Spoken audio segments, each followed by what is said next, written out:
একা একা যখন ছিলাম তখন কিছু খেতে মন ছিল, খেতে পারি না। যেহেতু বানানোর আলসেমিতে আমি রান্না বান্না খুবই একটা পছন্দ করি না। আমার যদি কেউ বানিয়ে দেয় তাহলে আমি খেতে খুবই পছন্দ করি। আমি একটা আলসা মানুষ, সেজন্য এই কথাগুলো বলতেছি। আজকে আমি চিকেন ফ্রাই বানাবে আমার ভাগ্নি, সেটাই আপনাদের সাথে শেয়ার করবো। 5টা বাজে না আসলে ও একটা না একটা জিনিস বানায় সবার সাথে সবাই একসাথে শেয়ার করে খাই। হ্যালো এভরিওয়ান, কি অবস্থা? আশা করি সবাই ভালো আছেন, আমিও ভালো আছি। আজকে আমার ভাগ্নি চিকেন ফ্রাই বানাবে, সেটা আপনাদের সাথে শেয়ার করো। তো আমি অফিস থেকে এসে দেখি ওই সব কিছু করে রাখছে। মুরগি মাংসগুলো আগেই সব কিছু ম্যারিনেট করে রাখছে। আদা রসুন ময় মশলা যা যা লাগে এগুলো কাঁচা চামচ দিয়ে একটু কেঁচা কেঁচা দিয়ে ম্যারিনেট করে থুয়ে দিছে। এখন আমি আসছে পরে আমি বলতেছি যে আমি একটু তোর সাথে সহযোগিতা করে দিই।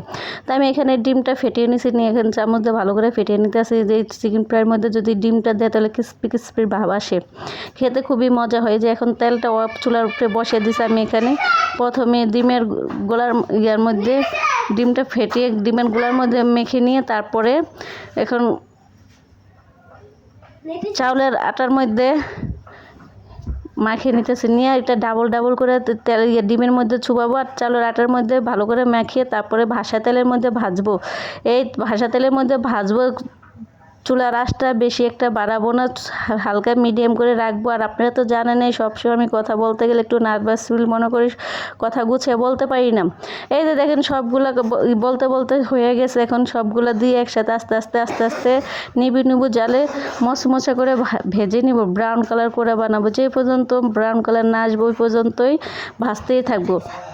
এখন সবগুলো দেওয়া হয়ে গেছে, যে এখন আস্তে আস্তে উল্টে পাল্টে দিব। যেহেতু চুলার আঁচটা কমিয়ে রাখছি, বেশি একটা বাড়াবো না, তাহলে বাড়ালে কী হবে, উপরেরটা পুড়ে যাবে, ভিতরে মাংসটা হবে না।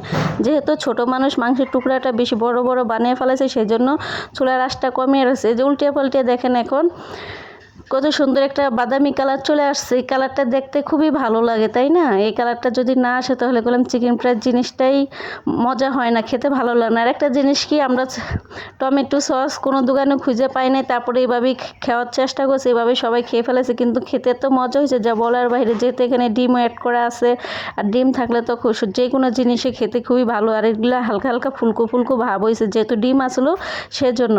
এই যে এখন কথা বলতে বলতে চিকেন ফ্রাইগুলো হয়ে গেছে। এখন আমার ভাগ্নি গোসল করে আসছে, আসার পরে ওইগুলা নামিয়ে নিতে আসে। এরপর আমি একটু বললাম যে তাহলে আমি যে মোবাইলটা ধরি, তুই এগুলো কর।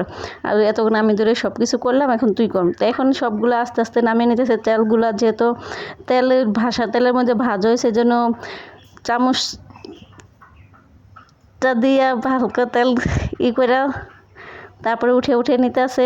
আর আমি কথাগুলো কেন জানি না আজকে বুঝতে পারতেছি না, একটু কথা বলতে মন চাইতেছে না, কথাগুলো সবগুলো আটকে আটকে যাইতেছে, নার্ভাস ফিল মনে করতেছি। তাই কথা বলতে বলতে এখন ফ্রাইগুলো সবগুলো উঠানো হয়ে গেছে। যে দেখেন কত সুন্দর লোভনীয়, তাই না?